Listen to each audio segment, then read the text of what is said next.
It is almost the Christmas holiday season. Matt Dillahunty is a buddy of mine, and he's a guest at my home. We just thought it'd be cool to sit down for a few minutes and talk about. I guess we'll start with Christmas. Merry Christmas, right? Merry Christmas. Merry Christmas, Seth. Like, there are some purists out there, some atheists who are like, why in the world would you acknowledge the holiday when we all know that Christmas was... the Jesus-driven Christmas was stolen from the pagans, and they jump on that soapbox and lose their minds. And I just don't get lost in all that stuff. What's your take on it? I'll say whatever, and I'm happy to have almost anything said to me. Beth and I did an atheist Christmas video a year or two ago talking about this. And this year it's actually been a little strange as well, because the conversation is never going to stop, but I have friends, particularly some who are ex-Muslims or who weren't raised in other cultures, and some of them feel that Merry Christmas is like a passive-aggressive thing. I could see that if somebody was walking up to you going, "Happy Jesus' birthday," but that's not what's actually happening. Christmas is largely secular. It's predominantly secular, and you know, I kind of half joked that if you took a poll in July, stood outside of a church, and got people as they walked out of church and said, "Hey, what are the first three things you think of when I say this?" and start with a couple innocuous things, and then say Christmas, I would be surprised if Jesus made the top three. Even walking out of church in July, if you said, "What are the three things you think of when I say Thanksgiving, when I say peanut butter," and then you say, "when I say Christmas," because you're going to get like Frosty and Santa and presents and family and trees, and yeah, so it's all secular. I generally look at it as, I know that most people, like I was raised, there are two Christmases. There's Christ's birthday that we all celebrate as Christians, and then there's the secular Christmas, and they were always distinct in my mind. And so when somebody says Merry Christmas, I just look at that as kind of, I want to say something nice. I want to be pleasant. I know there's a holiday season. I don't know what else to say. This is just what I say. It's not like telling somebody happy birthday when it's not their birthday. It's just, you know.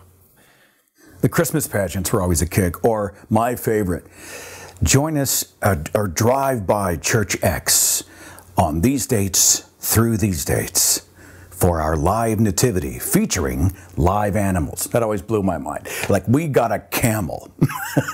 And we want you to pack the van. We want you to drive through. And I guess that the highlight is, oh, look, a camel, you know, and then there's Mary and Joseph and the baby and all that. Yeah, I understand why people might resist that, the commercialization. And I mean, I get the cynicism, but I mean, isn't it what you make it, like anything else, right? So I like it. The camel thing is extra amusing to me. I have a buddy of mine who has used to be a private zoo in North Georgia, but he's opened it to the public a few years ago.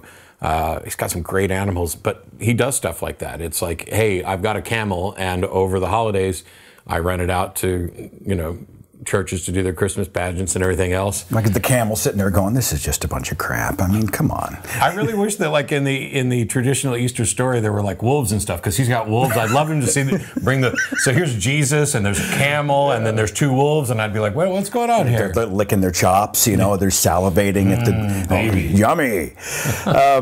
I'm interested in the stuff. We talk about this on the radio quite a bit. Some of the stuff that many people get hung up on. I'm going to get crucified for this, but I think it's ridiculous to sit around all day and stamp out "In God We Trust" on the money. Now, correct me if I'm wrong, but the people who'd sit there with a Sharpie all day, and that is their form of protest, or they've got the stamp that says "E pluribus unum," because I don't think that's how you solve the problem. Or when somebody says "bless you," and after you sneeze and you stop and you're like, "Blessings, I don't believe in blessings, that's magical thinking," and you immediately take a gesture of kindness and you turn it into a sort of an asshole moment. I mean, is this really how we're going to win the battle? I'm watching your expression. I'm waiting to get crucified by Dillahunty. No, I'm kind of a couple different minds, because part of me completely agrees. Part of me thinks that there's maybe a slight bit of exaggeration there, because if somebody were, in fact, sitting around all day doing nothing but stamping, you know what I mean. I know. You exaggerate for clarity. I don't have a problem with somebody doing that, because that may be the little thing that raises awareness, that changes how people see this. It's not going to change whether or not "In God We Trust" is the motto. It's not going to change whether or not that motto appears on the money right away on its own. but it may make people aware. Like most people don't know that didn't happen until the 1950s, that we changed a perfectly good motto to "In God We Trust," and it may, I don't know how effective it is. I don't know how much of a teaching moment it is. I don't know what people are getting out of it. But if somebody feels better, when I get a dollar bill that's got God crossed out or has, you're an atheist activist. Of course, it's going to ring your bell. I get that. But I mean, do you think? Look at it, I'm like, yeah, cool. Do you think the advocates for "In God We Trust" are going to do anything but, they're just going to blink at it and But that's the thing. There are no advocates for "In God We Trust." The truth is that became the motto in the 50s, and nobody's cared or thought about it much since on that side of it. Until it's challenged, though. Yeah, but we haven't really. So here's the thing: Michael Newdow has been suing over "In God We Trust" for years, and I have always said that I think it's an absolutely terrible idea for him to do that, because this is something that you cannot win given the current state of affairs. There's no way he's ever going to get "In God We Trust" removed from the money just by going through these court proceedings. And there are those that would argue that those court proceedings are necessary to gradually change, like the zeitgeist, so that people have a better understanding about religious liberty. My concern with the actual lawsuits is that you may end up setting a very bad precedent. Because if you're in a position where you can't win and you lose, that loss counts as precedent, which hinders the chance for progress later. And so I disagree with that particular lawsuit, because I also think there are bigger issues to worry about when we have people's civil rights being violated and stuff like that. But I can also appreciate that as long as we don't set a bad precedent, what we're doing is generally raising awareness. And I don't sit around and mark out "In God We Trust." You're not the guy who goes into the Marriott and marks up the Book of Mormon and... No, but I have hidden them. Jeff D had suggested on an episode of The Nonprofits that people play hide the Bible. And so if I go into a hotel room, and I'm thinking about it, I don't do this every time, all the time, but if I find a Bible, it's usually there's a Gideon Bible in the nightstand or whatever, we hide it. And there were people that would actually email Nonprofits and say, we went into the hotel room and we were looking for the Bible and we couldn't find it, and we found where somebody hid it. Oh, really? And you're not defacing property. It's clever. It's kind of funny. I get that. Well, and technically, the Gideons leave them there for you. And you could, any Bible that you find in a hotel that's placed by the Gideons, it's perfectly acceptable to actually just take it. They will come around and replace it. This is their way of getting Bibles into people's hands. This is like a long version of Chick Tracts that they just leave for people. Has anyone ever in a hotel room actually ever read the Bible? I always say the Book of Mormon because Marriott properties are owned by a Mormon, and he includes which was a surprise to me, right? We were staying in a Marriott property, and I was like, the Book of Mormon? You're going to be shitting me. But it was totally legit, and I guess they do it all over the country. So. I like the fact that typically they're not sitting out. They're in drawers. They're usually in a nightstand. Yeah. And for me, when I first kind of encountered this, it was, okay, if you're in a hotel room and you, let's say, want to put on a pay-per-view adult video thing because you're on the road and this is what you want to watch, I always wonder how many people would, if they saw the Bible sitting next to the TV, would still order their porno pay-per-view. Did you see that? I think Darrell Ray at Secular Sexuality was talking about how that porn use in Utah is among the highest in the nation. So you've got this sexually repressed culture of people with their collars buttoned all the way to the top, and they're trying their best to be morally pure. But the truth is when the lights are off or when the doors are locked or nobody's looking, they're using porn more than the average American. I find it very telling. So. And I was very happy to see that there is actually Mormon porn.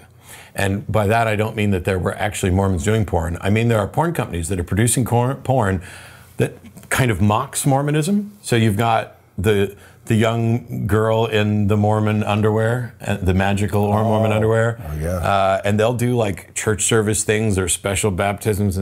So now everybody knows my porn viewing habits and how weird this. It's one of those things that you just find and you're like, holy crap, how does this exist? I'm here to fix your soul. I'm an expert. Right? Is that the deal? They come knock on the door and she's like, oh, I'm so glad you came. Let's talk about, is that kind of thing? I've seen the Catholic ones where it's like, forgive me, Father, where I've sinned, and sex becomes part of the penance. I've seen the Mormon ones where they're doing some kind of Mormon ceremony. Anyway, Seth asked me to come over and hang out and talk a little bit about Christmas.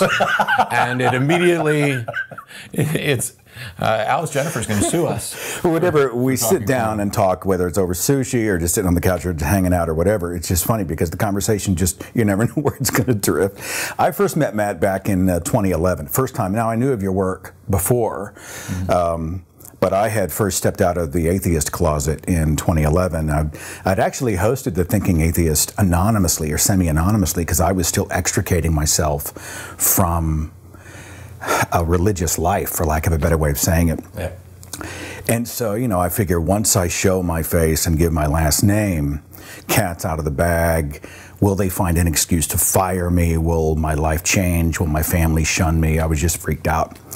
And so it was the summer of 2011 at an Oklahoma Free Thought event, and Matt was there, and Aaron, and some other great speakers, and I'm not kissing your ass. I've just been a fan ever since. You were born to do this. You were really good at these conversations, counter-apologetics, debates. I don't know, do I include philosophy in that? Since philosophy obviously has been deemed unnecessary by science. There are plenty of people who some people will view me an expert in a number of areas. Most would view me as like a dilettante in most of those areas. So wait, back to philosophy though. If I'm that guy that says science answers all questions, philosophy is just essentially some sort of a form of mental masturbation. That's a fundamental misunderstanding of philosophy. Now, what is how would I define philosophy? Well, see, now that's the sticky thing, because there's a lot of bad philosophy, and there is a lot of this, like, not quite contemplative navel-gazing stuff, but like Aaron will just knock philosophy and say, oh, they're just sitting around making up words and engaging in stuff that's completely useless. There's different areas and branches within philosophy, and for me, the most important one is epistemology. This is the foundation of skepticism. This is how we know that we can reason at all and how reliable reasoning is. Without that area within philosophy, you wouldn't have logic. You wouldn't have essentially some of the core of mathematics. You wouldn't have science at all. And so you get this notion of how falsifiability, all these concepts within science that allow us to get incredibly reliable results. But philosophy is the structure, in some regards, that allows you to be confident that you're going to get good results, that you can rely on reason. Other areas of philosophy, where, can God make a burrito so hot that even he can't eat it? That's a different thing, and I will mock it along with everybody else. And I also think there's a lot of philosophy that's done bad. I understand why most people aren't interested, because even the areas of philosophy where we get incredible benefits, where we have a good understanding of epistemology, is the study of how do you know what you know? How do you know that you can reasonably reason? How do you know that reason is going to produce any reliable results? Those branches are important. Take 50 theologians, put them in a room, and get them to agree on the basics, on whatever. Pick a religion, I'll obviously go to Christianity, but get them to talk about, hell, the nature of hell, the properties of hell, get them to talk about baptism, eternal salvation, those types of things. And you'll just see them chew each other's eyeballs out, right? Which I consider to be something that discredits, God's perfect word from the God who's not the author of confusion. Sure. The fact that he has confused everybody monumentally is one of the great refutations of the goodness, if nothing else, the goodness of God. Yeah, I've made the case before that, if the Bible says that God is not the author of confusion, then God's not the author of the Bible. And then if God's not the author of the Bible, then you had no reason to believe that God was not the author of confusion in the first place. So you end up in this really vicious circle over there. See, that's philosophy. Philosophy, yeah. Well, where I'm going with that is, let's say I take 50 philosophers and stick them in a room, and they're all waxing on about, these deep existential type questions. I don't necessarily, unless they're being dogmatic, I don't necessarily see that as the same kind of negative, because is this a genuine and honest pursuit of the truth in its purest form? There's a great distinction between the two, and that is that theologians are talking about the specifics of something that is not demonstrably real, and philosophers are talking about the specifics of something that is demonstrably real, the nature of existence. We at least begin with this notion, if two philosophers sit down, most of the time, Well, at least they begin with, we're going to talk about this, and we agree that this is a thing, even if we don't fully understand it. Whereas theologians are talking about something that we can't even identify as a thing. God, the supernatural. You know, if we have no way to investigate something, which is the case for the supernatural, the only thing we can investigate is the natural world as far as we know.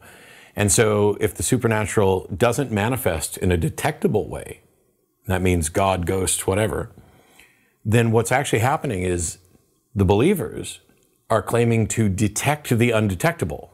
I have found the unfindable. I have experienced that which cannot be experienced. This doesn't manifest in reality in any way, and despite the fact that I'm completely bound in reality, I have experienced it. That's what's going on with theology, and that's what's going on with religions and people who are advocating for the supernatural. Philosophers are just digging into the areas where we don't have good explanations for the universe, and we don't necessarily have good methods to investigate them in like a scientific fashion. How do you do a test for, I don't know, morality?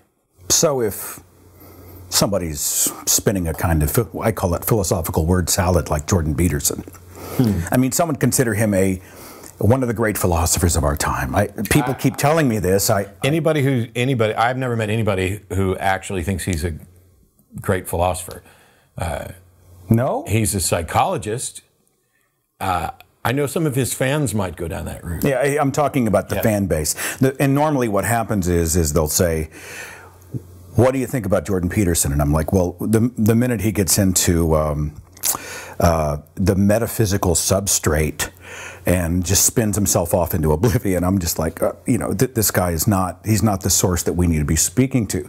And they almost always say, but have you read his book? Or have you read his other book? Or did you see this other speech? And I'm like, we're not talking about his other book right now. We're talking about this specific question and his specific response on the record to that question. And there's deflection everywhere I look. I find him hugely frustrating.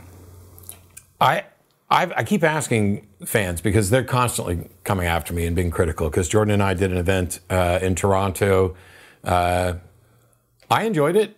I thought it went pretty well. I did not find any of his answers particularly impressive or enlightening. He said you can't be an atheist because you're just too good a guy.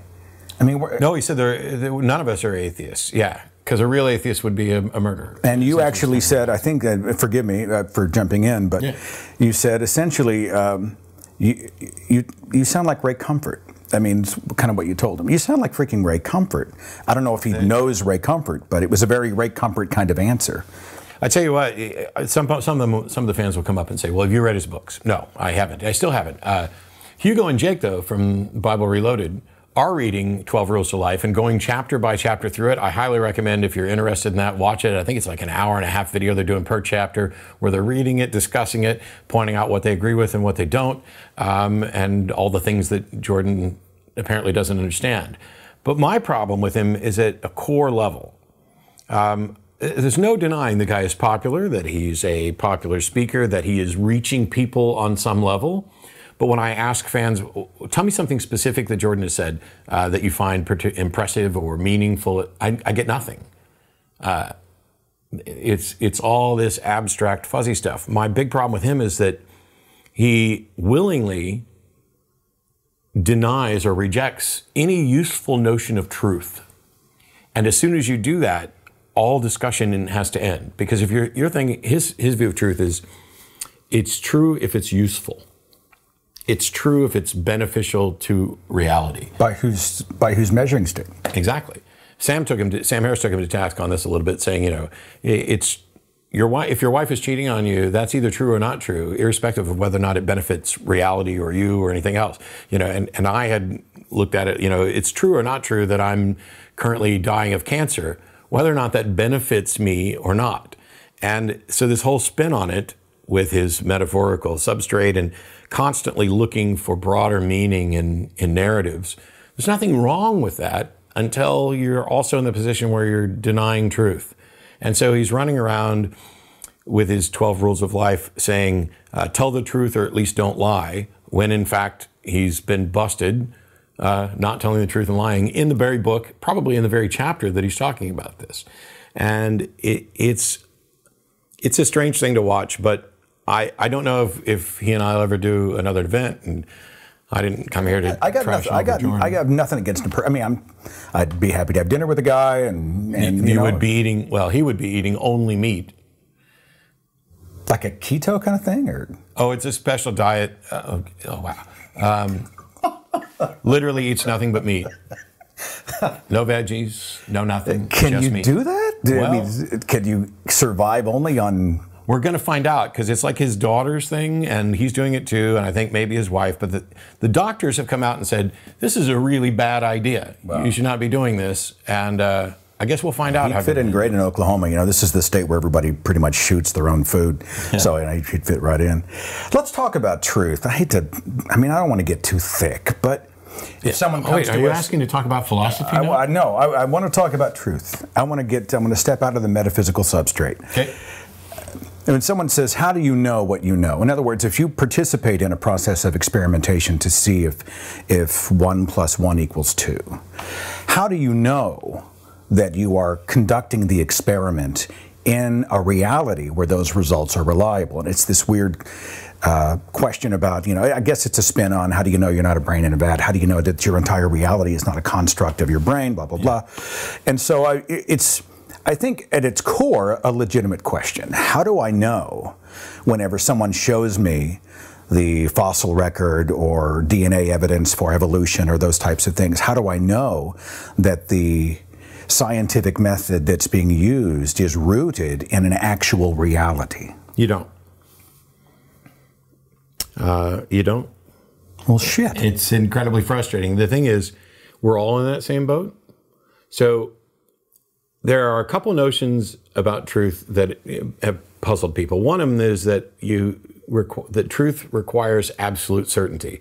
Now, I'm not convinced that you can get to absolute certainty about anything. I used to argue that you could about some things, and then it was rightly pointed out to me that all of those things that I said you could be absolutely certain about, that's contingent on having absolute certainty that reason is reasonable. Now, I know I just lost you and 20 other people for a second. But basically, reasoning, this process, we construct an argument, we know that true premises lead to a true conclusion. We know that. That's reasoning. But how do you know that that's the case, or that it's always the case? It ties into the how do you know that the reality you experience is actually the really real one? I'm here to make most of you comfortable in that you can't, and you shouldn't worry about it, because everybody's in the same boat. And what happens is in the theology realms, they reach to an external God hypothesis to give them the confidence and certainty. There is the rock solid foundation upon which everything else is based. For the rest of us, recognizing that they have no way of proving their rock solid foundation is in fact solid, the best thing we can do is say, look, I experience whatever reality I experience. I'm convinced that Seth and I are in the same reality. I don't think he's a figment of my imagination. I don't think he's another construct in the story. I can't prove it. But until somebody shows me that base assumption is not the case, I'm forced to operate under those assumptions. If I step out in front of a bus, it doesn't do me any good to go, well, I don't know for sure there's a bus. I don't know that this is the really real reality. I have to, as a matter of practicality, do that. And when you get comfortable with a couple of things, one, acknowledging I don't know, and number two, that I am not certain, the rest of it goes away, because now everything is relatively reliable. If you have a yardstick, it's 36 inches. We made up what an inch is. We made up what a foot is. This is not this is completely arbitrary. But if I'm woodworking in the garage, I can use a ruler to measure, to make sure that I'm getting the same measurement across. And it doesn't matter if that's some absolute standard or not. But I don't even need that. I don't need a ruler. If I want to build a chair to go over in that corner, I don't need to know what the exact measurement of the height is. I just raise it to whatever height I want, and then build everything else relative to it. You don't ever have to measure. You can just mark everything relative. And yet somehow, with no discrete measurement, we can still get an incredibly beautiful piece of furniture, a comfortable chair. And we would all agree, yep, that's a chair. But I mean, that's problematic, right? If I'm in a conversation with a an apologist, and I admit I can't be sure that this is reality. I just go with what I know. In his mind, he's trumped me. Yeah, I think, and I hit this mostly in the side debate. Side 10 Bruggen Side 10 Bruggen gate. So here's the thing. I came up, because I don't think you can be absolutely certain about anything. I used a different phrase for that debate, which was maximal certainty, which may be equal to absolute certainty. It's just that there's no way to demonstrate that. But when the theist comes and says, well, you can't be absolutely certain, my response is, I agree. And I don't see that you can be absolutely certain either. And the only answer they can give to how they're absolutely certain is that somehow God makes it possible. They can't tell you how. They can't show any way of confirming it. There's no way to distinguish between Cy telling me that God makes him absolutely certain and somebody else simply, whether or not that's true or whether Cy is just convinced that God makes him absolutely certain. You know, there's no way out of this problem. There's no solution to the problem of hard solipsism. There's different definitions of truth. I tend to use truth is that which is compatible with reality, or that which occurs in reality. And then they're like, well, how do you know that's reality? I'm talking about the reality I experience. Even if I'm living in the Matrix, it's still the reality you experience. It's whatever this reality I experience. And I have no way out of the Matrix until somebody shows me a way out. And then I can go, wow, that reality wasn't real. But until then, I still got to watch out for the buses when I'm crossing the street. And I don't have to be, I realize that people are frustrated by this notion of relativity, of if I begin with, I'm going to assume this is the reality I experience, as long as everything's internally consistent within there, as long as things don't break their rules, you know, if you dematerialized and walked through the wall, that would fundamentally change everything I know and understand about reality. That doesn't happen. And it's one of those things when you're engaged with theists, and you know, we'll go back to Christmas time, and you have the virgin birth miracle. That is a strong tenet in almost every variety of Christianity. And the cool thing for me is, we know that virgin births are possible in other species. Parthenogenesis, the ability for a creature to reproduce without sex, even if they're normally sexually reproducing. I think some sharks have done it and some others. And there are also species in the ocean, for example, that completely change their gender, change their sex through some process. But that doesn't happen in humans. We have no evidence of happening in humans. But let's say we found a human that reproduced without sex, and we could absolutely confirm this. Well, that's still a process that has nothing to do with whether or not there was divine intervention.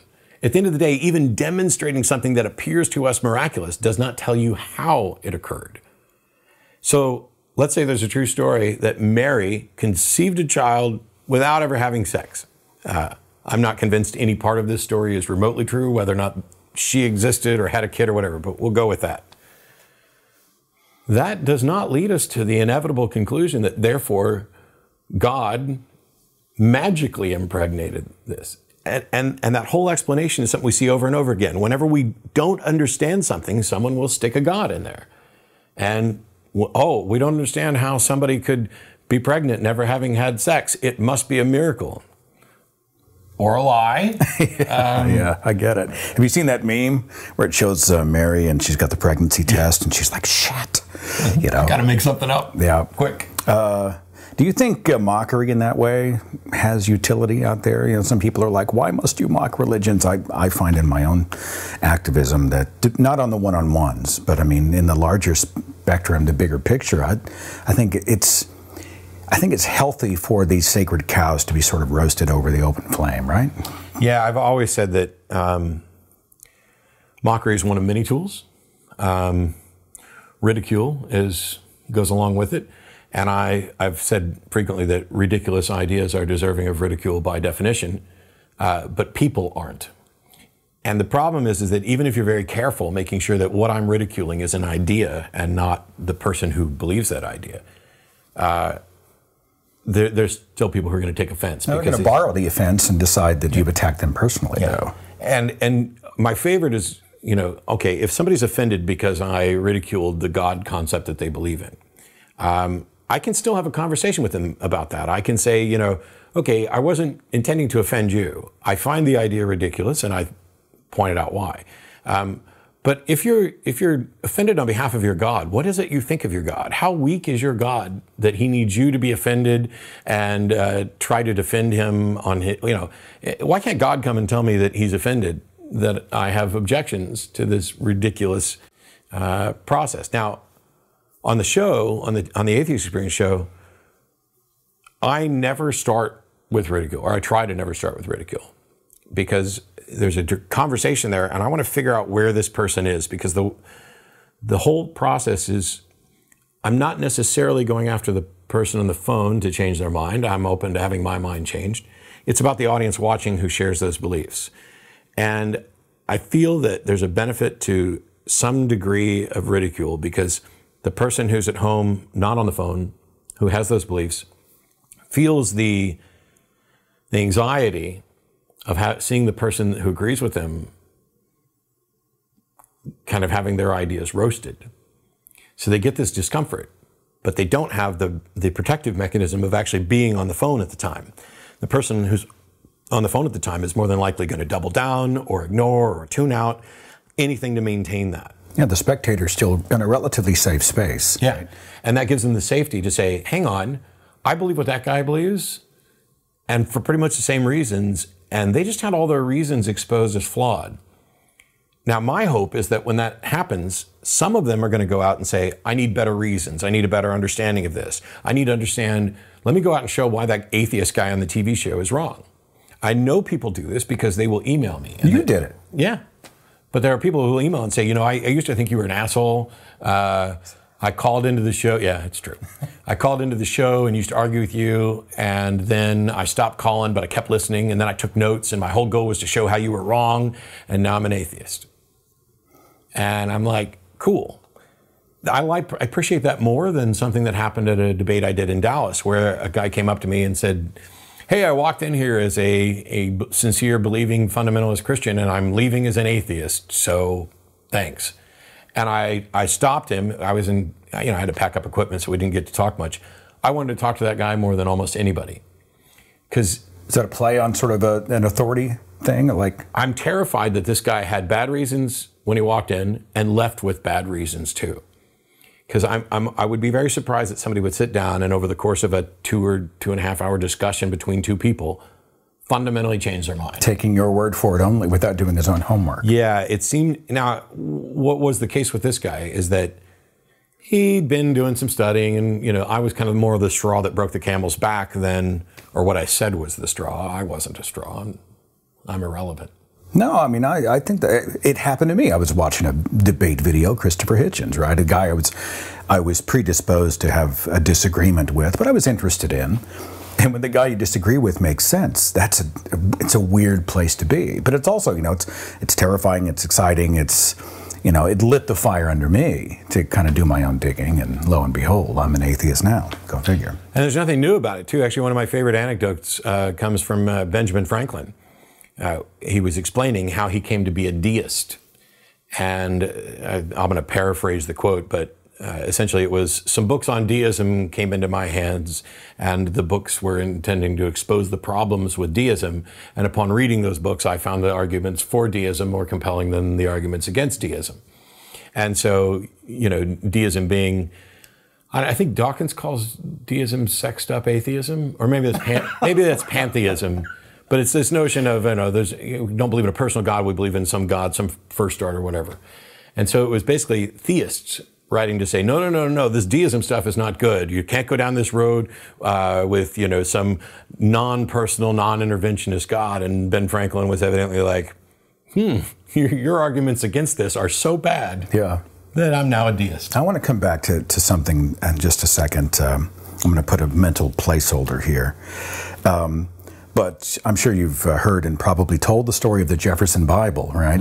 My own father is a devout believer, grieved by his atheist son, and back before, back when we had actual conversations, before I'd sort of drawn some boundaries, he was talking, I think, about the founding fathers, and we were founded on God and a Christian nation narrative that we see on Fox News every December, especially, and So I sent him a photograph of the Jefferson Bible, which is on display at the Smithsonian, I believe. And it's where Thomas Jefferson had taken an X-Acto knife and he had just removed all the supernatural elements of the Christian Bible and just kept the rest. Talk about a cafeteria kind of a religion. Anybody who was watching just then saw my face go into a freeze mode because X-Acto knives didn't exist then. You know what I mean? I know what you meant.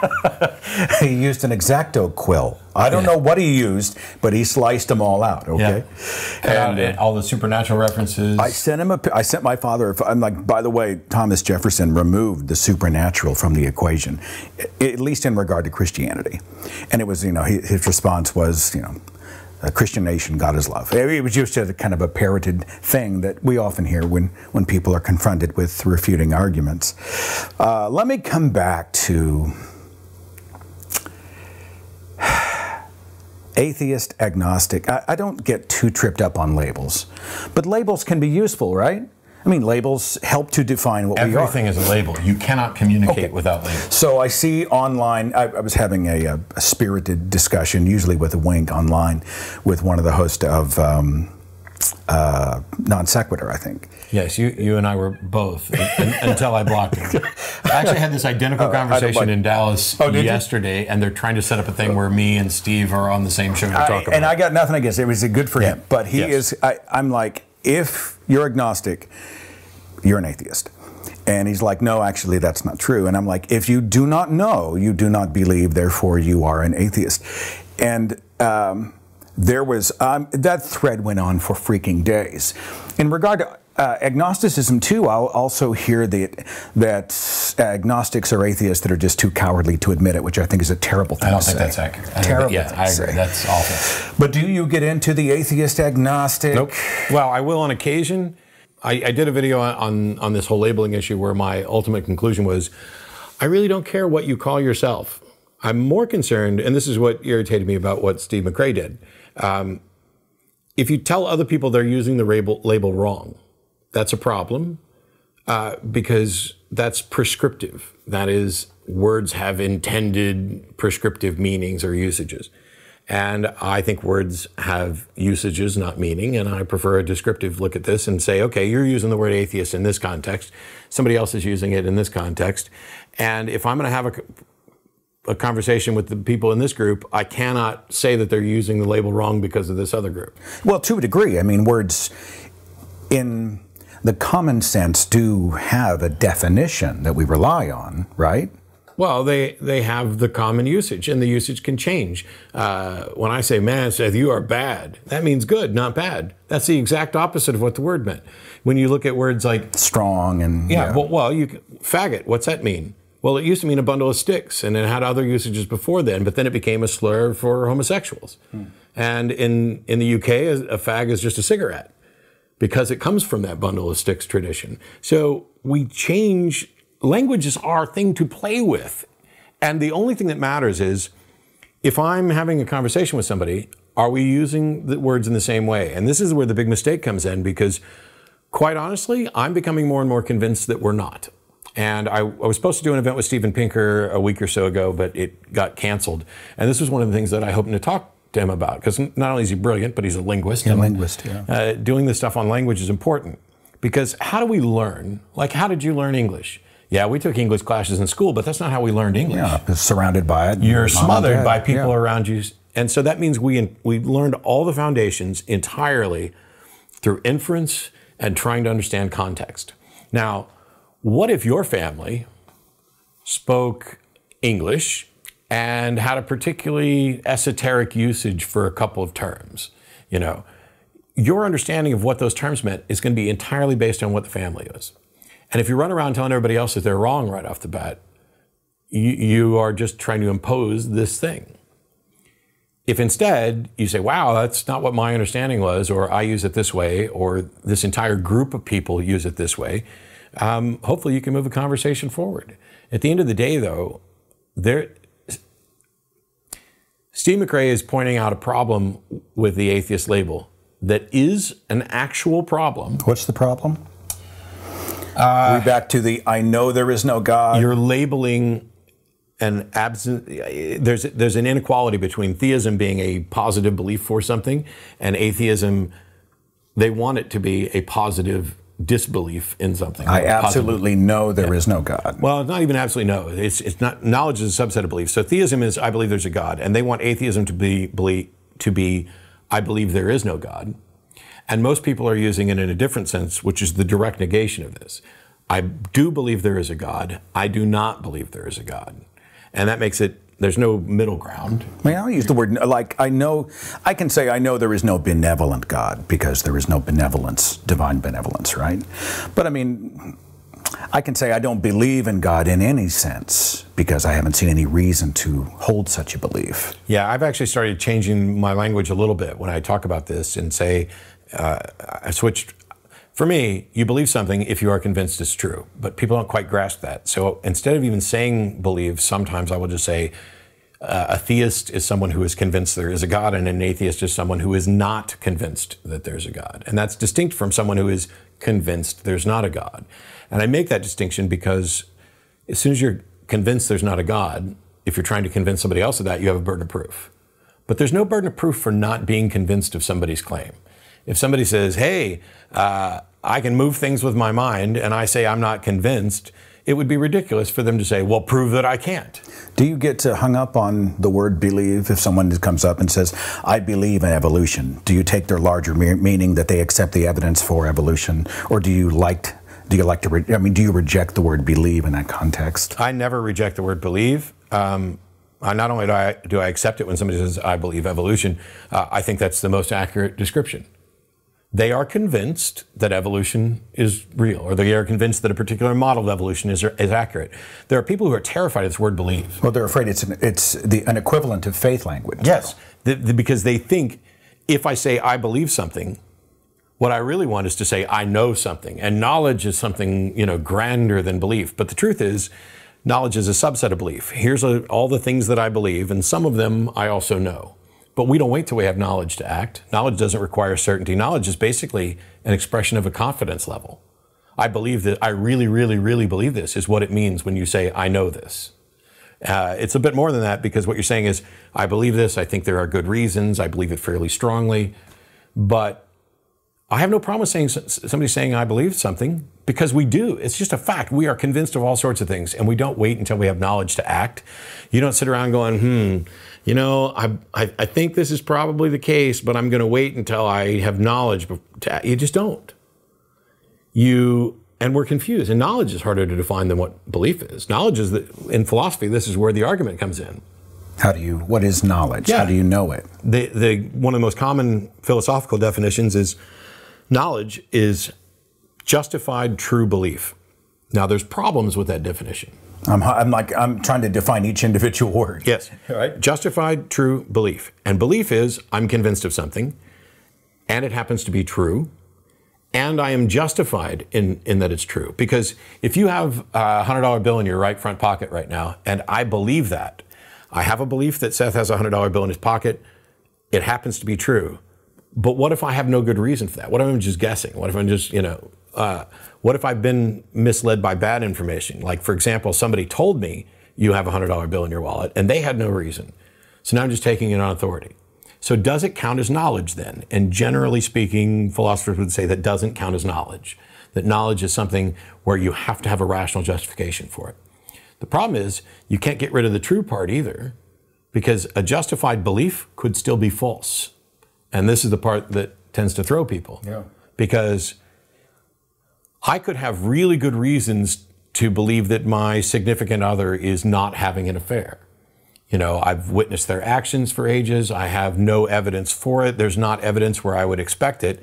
And yet I could be wrong because I have insufficient information.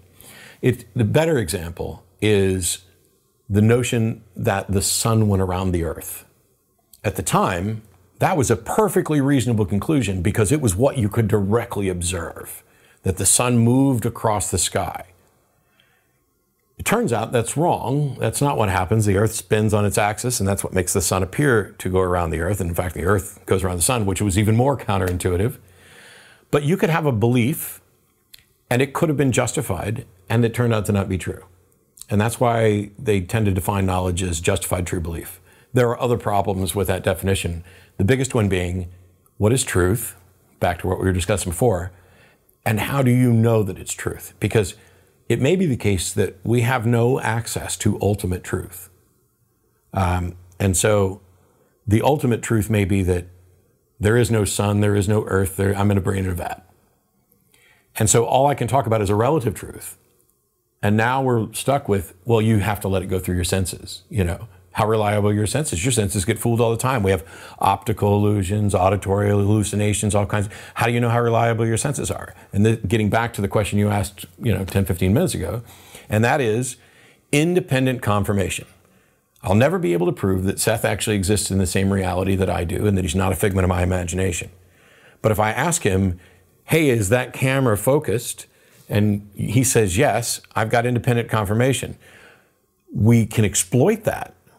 And this is, while there's no solution to this problem of hard solipsism, there's something that I think comes close, which is, if hard solipsism were true, if I am the only living thing and everything else is a figment of my imagination or being created by a matrix or the new evil demon or whatever else, then that means that I've written every great song and every crappy song. I've been every caller to the atheist experience, whether they were annoying or wonderful. I have managed to somehow teach myself things that I didn't know but must have known. At some point, I didn't understand white balance ISO and shutter speed. Mm-hmm. And yet they'd been in use for years. And if I know that if I looked it up 10 years ago, I would have found the same information, and 20 years ago, I would have found the same information. And somebody taught me what those three things are. At that moment, they entered my understanding.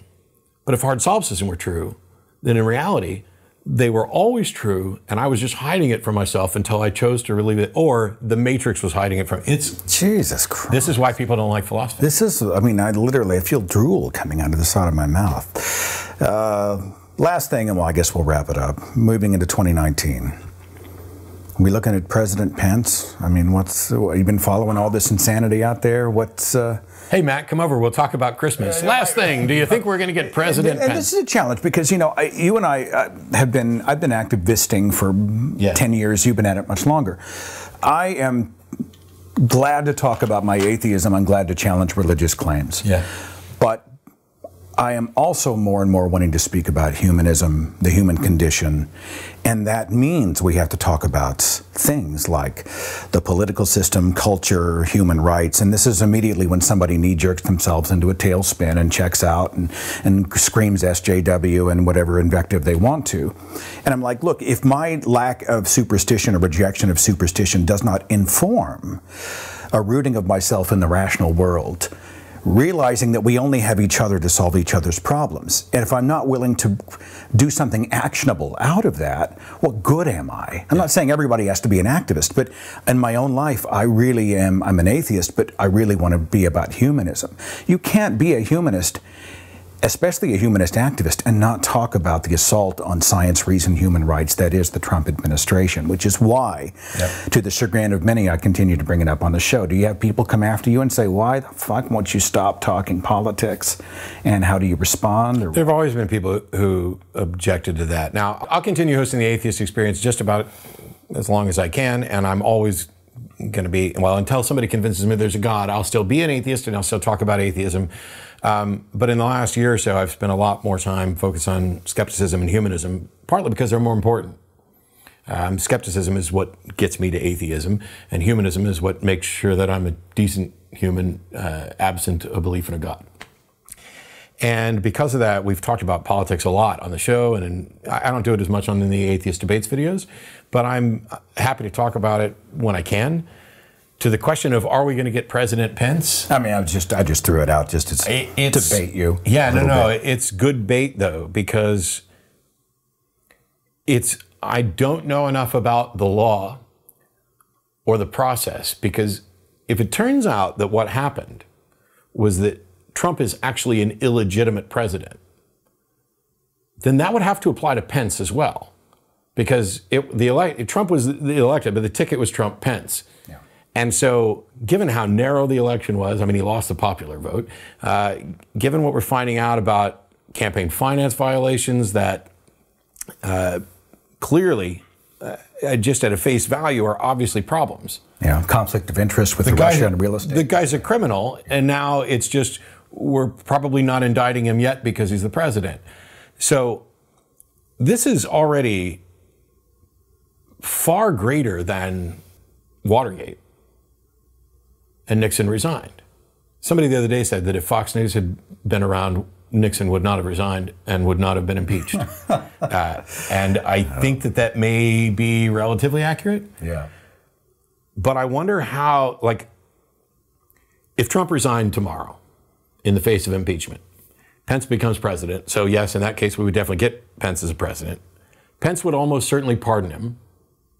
Although I think, well, Pence would almost certainly pardon him because Pence would care about protecting the office of the president, which is something Trump doesn't. You know, when I grew up, I had no idea who my folks voted for until Reagan, you know. So I don't know if they voted for Carter or not, because Carter here is a Democrat who's a Christian. My folks were probably largely single-issue voters from 1980 onward, and that was all about abortion. But I don't know how they voted in 76 or 72, and et cetera. But if Pence pardons him, then the question becomes what becomes of Pence? Because if Trump's an illegitimate president, then that may mean also that Pence is. Now, we have plenty of potential constitutional crises. So you think Pence would pardon him just the way Ford pardoned Nixon? I would pardon him.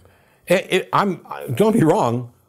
As a person, I'm happy to see the guy go to prison. I'm happy to get him removed from office and everything else. But I value the office of the president enough and the notion of scandal that I would probably pardon him in the same way that Ford pardoned Nixon. Because I think he's done so much damage to the office already that we would need like an extra step of rehabilitation. I don't like Bush at all. Which one? Either one of them. Okay. But the first one was a great public servant.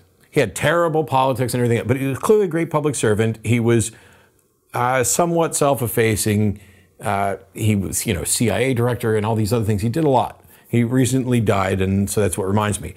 But I don't want to whitewash his thing either, because he also had some very terrible ideas. He was not at all a friend of the LGBTQ community. He may or may not have said some things about atheists or anything else. But at the end of the day, there's still the normal politics going on there. And Trump, I think, got elected in part because people knew that it wouldn't be normal. It's like, let's go in there and shake it up and let's drain the swamp, except that he's flooded the swamp. Find anybody else who've had this many people found guilty, going to prison, ever in the history of any administration. But it's an interesting thing that you say. I mean, I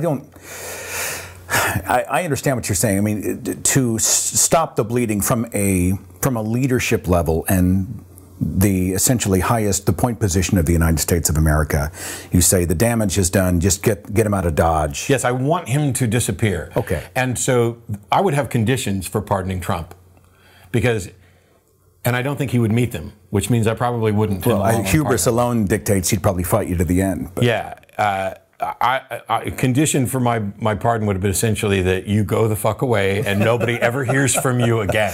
Go the fuck away. Yeah. Okay, we got it.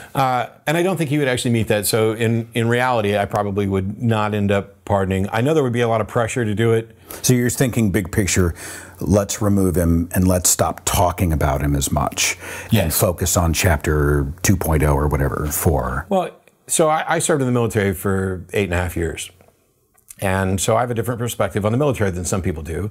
And I will occasionally get in arguments with people on Facebook who are like, oh, anybody who's in the military is just, awful. And I'm like, hang on, these are people who voluntarily give up their rights and serve. And they shouldn't take the hit just because the administration that they are sworn to follow, or they will go to Leavenworth, does something that you don't like. I agree. We had no business in Vietnam. But that doesn't mean that, and yes, there were some people in the U.S. military who did horrific things in Vietnam, which would be war crimes and should have been viewed as illegal orders that they didn't have to follow, or things that they did on their own, running around killing kids. But that doesn't mean that everybody who comes back from Vietnam should be labeled a baby killer or disparaged. We fought that fight. The way we treated Vietnam vets was horrific and inexcusable, and we've since moved forward from that. The U.S. military has done all kinds of actions that people are going to disagree with for different reasons, some of which are obviously going to be wrong. It's undeniable that despite the Go America, there are occasions where we have almost certainly been the bad guy. The thing is, the world's not simple, and sometimes, you know, I don't want to do the collateral damage or break a few eggs. I'm saying that a decision has to be made, and I can respect that a person sincerely made the best decision they could with the information they had and turned out to be wrong. None of that is true of Trump. This is the least qualified, least knowledgeable, least educated, least diplomatic, least human president we've ever had. He does not care about the truth. He cares about his own pocketbook and his own ego and all the applause. He lies. And the thing is, people are like, well, every politician lies. Yes, they do. Every human being lies. I had this argument with a mutual friend of ours at one point who said he didn't lie. And I'm like, okay, well, that's a lie. But everybody lies. Because not all lies are necessarily bad. Some of them are the way you do diplomacy. Some of them are lies by omission. Some people don't want the unvarnished truth launched at them. Your God is a monster if he exists.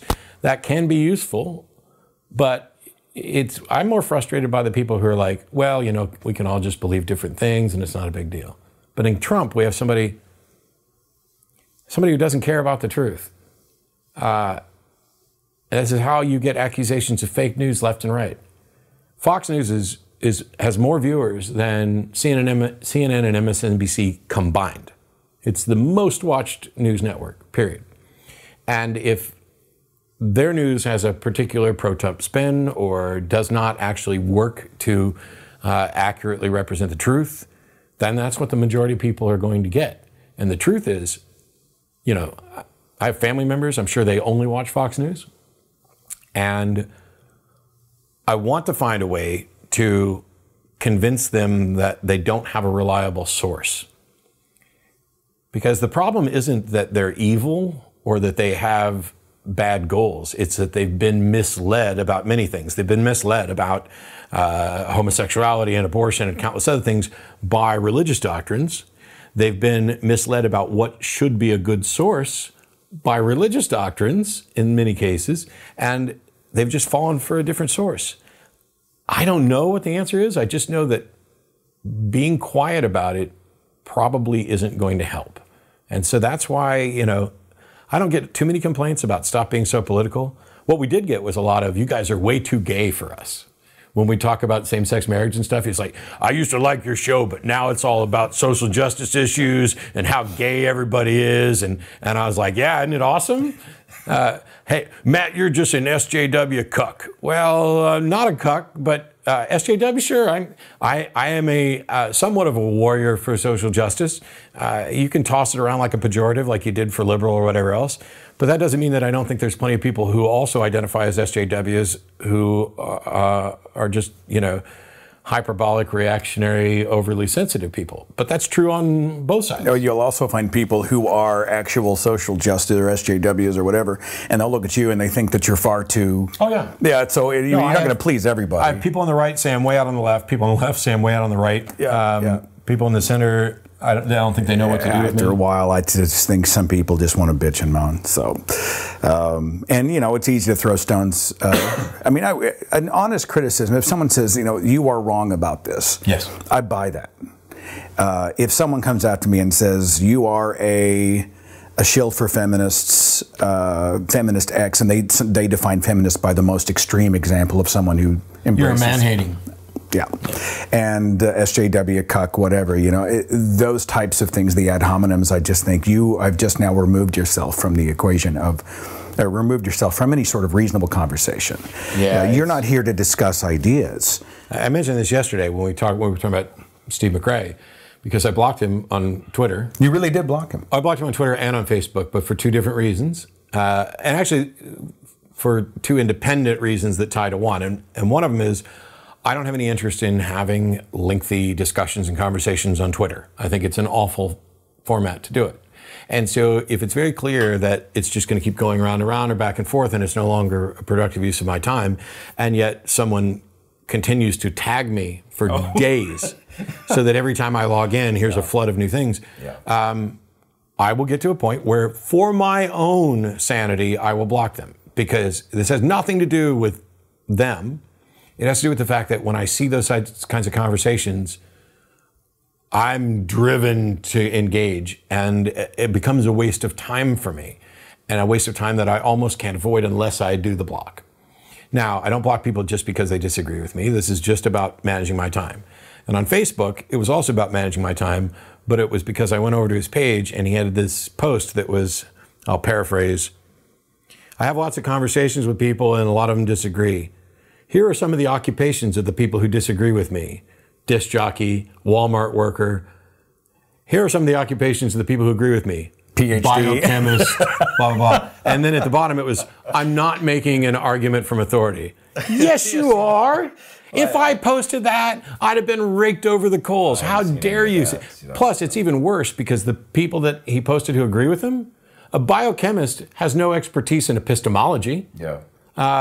Oh, you're saying this is a highly educated person with a PhD. Doesn't mean they can't be wrong. It's like Dr. Steve Meyer, who's writing a book about molecular biology, and he has no idea. Yeah, I can point you to plenty of PhDs who will disagree with you. But the issue was very much what's wrong with being a DJ? And by the way, I can point you to DJs who would disagree and be able to argue you under the table. By the way, I'm not trying to discount someone who has a doctorate in a field. Like one of the people I admire the most, Dr. Donald Prothero. What's interesting about people like Prothero is that he doesn't care if you call me Donald. He's authored like 30 books. He's a renowned paleontologist, geologist. He knows his stuff. He's a legend in his fields, and he didn't even put doctor on his books, which is amazing to me. If I had a PhD, I'd be plastering that shit all over the place.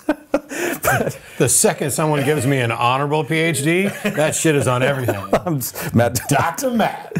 Well, I try to be optimistic, not blindly optimistic about the future, but I do hope that we see some kind of a course correction.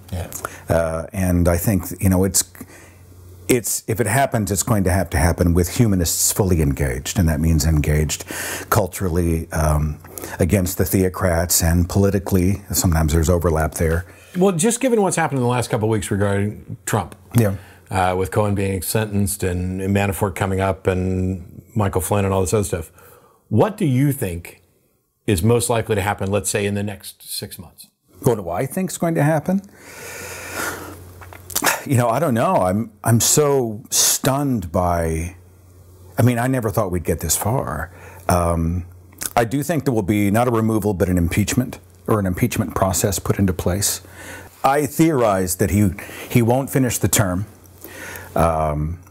that he will likely be removed in some way. I don't know that I predicted he would quit before he won, like before he actually took office. After he'd won, I thought there's no freaking way this guy's going to do 4 years.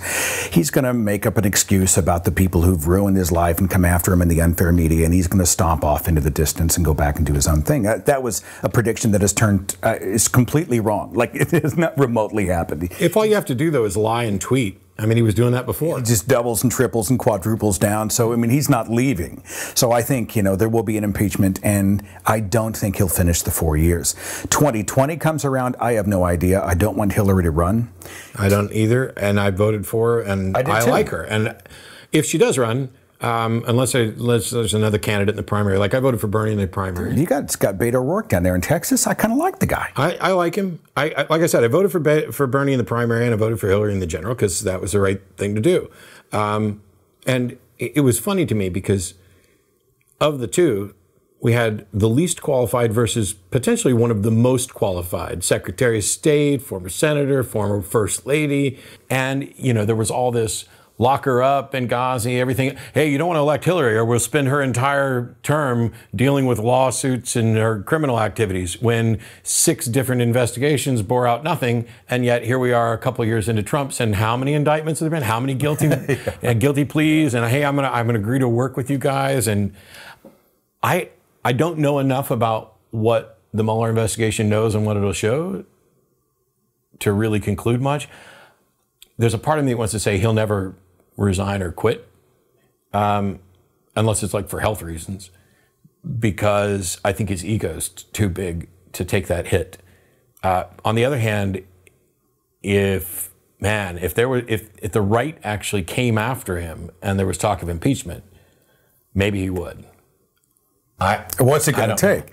Like all the people who are anonymously sort of trying to subvert the people taking the the documents off the Oval Office desk and submitting anonymous op-eds to the New York Times and whatnot. I find myself screaming at these news reports going, for God's sake, show a backbone, come out, get out in front of it, use your first and last name, show your face. Even the whistleblower, I think, whistleblower laws would help to it. It's help public opinion, cultural support would keep you likely out of prison long term. Whistleblower laws protect you from getting fired for coming out. It's not going to keep you from going to jail. Isn't it a public safety issue? It may be that you can work a deal that way, but the whistleblower laws themselves, based on my understanding, are there to keep you from getting fired. They're not necessarily to keep you from going to jail if you were complicit in a crime. I see. But I know that from an episode of The West Wing, so I could be wrong. Well, I was thinking to myself, if there are, if there is a legitimate threat to, if you've got a loose cannon, somebody who is coming in and doing untoward illegal things and has access to all the kind of power that most people never even dream of, it becomes then a sort of a public safety issue. So I don't know. I just wish they'd own it when they come forward and just if the Republicans... This is the argument though for not being able to indict a sitting president. So ostensibly nobody's above the law. We should be in a society where nobody's above the law, and we have a criminal sitting in the highest seat of the land, as far as we can tell. But there's a risk to indicting somebody that has the nuclear football. And so what would need to happen, I think, is that we're going to have to invoke the 25th Amendment and remove him from office temporarily in order to indict him. It could be unfit in the sense of a conflict that you're not above the law, so we have to indict you, but we can't indict you and try you while you still have access to all the nuclear codes and all this other stuff and are trying to run this. So what it may be is that we invoke the 25th, remove him from office, Pence takes over as president, and then all this process takes place about, indictments. And that's why I think he'll either resign or be forced to resign, and then Pence takes over and then pardons him.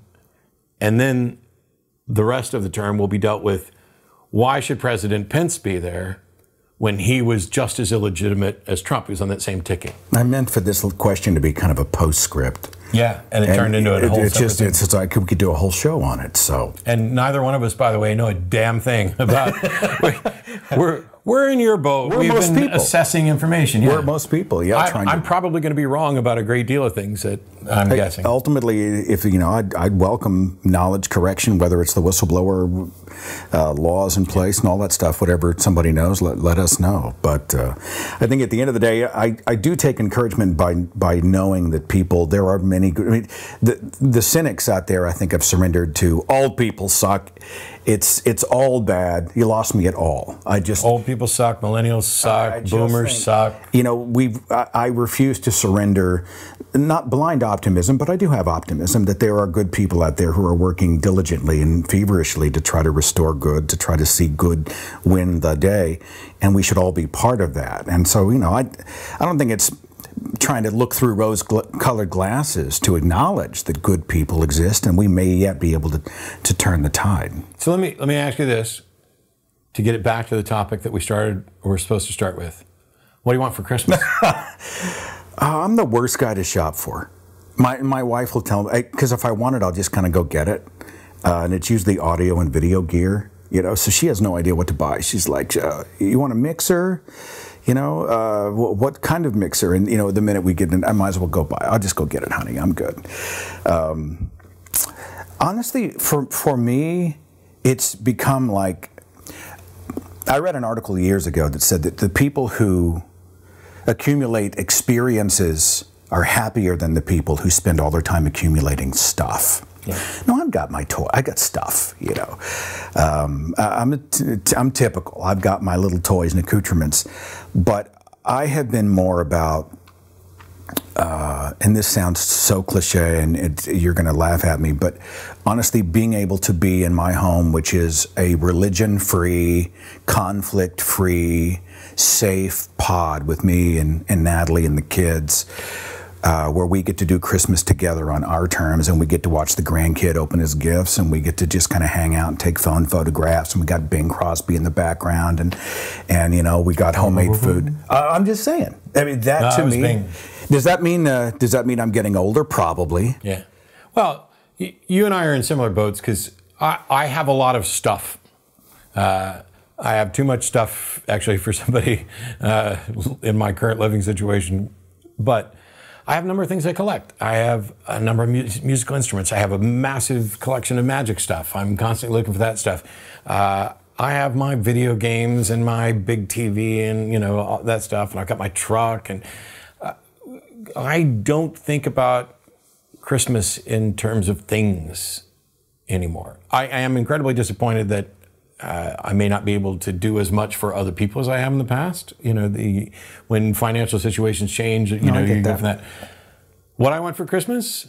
Some sort of filing from the Mueller investigation that brings clarity. It doesn't have to be, we're done and here's everything.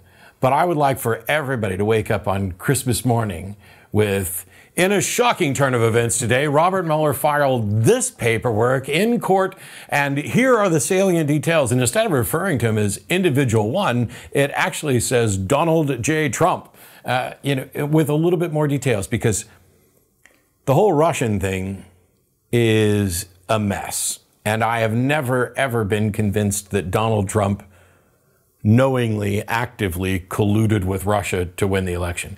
Because I don't think he's smart enough to do it and get away with it. I don't think his ego is going to let him, when he runs around saying, no collusion, no collusion. I believe that he's actually being honest in the sense that he didn't collude.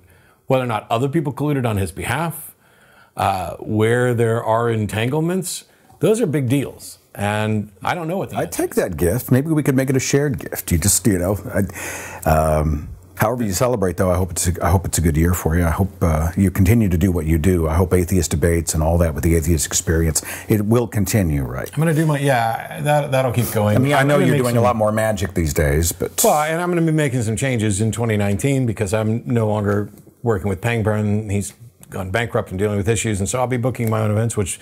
and I'm going to be booking both the magic show. I'm doing the magic and skepticism on a freethoughtcruise.com or .org or whatever. I'm going to keep producing videos, but I'm also working on a couple new podcasts. One where I get a theistic person to sit down with me for 30 minutes on one very narrow topic. You're not going to keep it you at 30 minutes? It's not going to be, does God exist? It's going to be, the first one, there's a Sikh who wants to explain to me how he reconciles his religion with science. That's it. That's the whole topic, 30 minutes. Mostly let him go at it and then ask some difficult questions. I'll be watching that 30-minute clock. It's a way to try to train myself to be more succinct.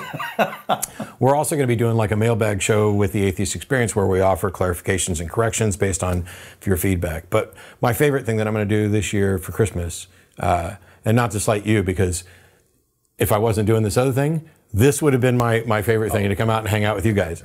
Tomorrow I get to see my grandmother, and it's my last remaining grandparent. She's 91. She just was in the hospital with pneumonia a week or so ago. She's out and doing fine, and we're going to sit around and, you know, play some cards and chat for a while, and then I'll move on with the rest of my trip. Matt Dillahunty, host of Atheist Debates. He's one of the hosts of the Atheist Experience. And is your website going? And what's the best way to find you? YouTube or... Oh, just Google my name. MattDillahunty.com's up, but it's not being used for much right now. You'll find me. All right. Matt Dillahunty, thanks again, brother. Thank you.